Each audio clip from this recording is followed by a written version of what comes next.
In this video, I'm going to explain to you exactly how to use KFC coupon code. So what you're going to do firstly is to either go into KFC app if you have the app on your mobile, or you can also go into Google, search for KFC, and then go into the official KFC website, log into your account. Then you should be taken to this page right here where you're able to view promotions basically, or you should find the option to be able to view your promotions.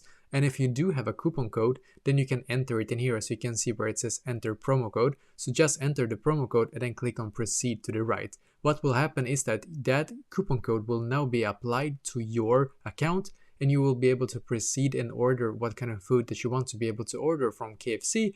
And then you will also be able to have a coupon code included in that order. But just double check before making any kind of purchases that the coupon code is actually applied on your order. That will be an advice from me to you basically. So yeah, this is exactly how to use a KFC coupon code. So let me know in the comments below. Maybe if you have any questions, and I will try to answer to as many as I can. And also I wish you the best day.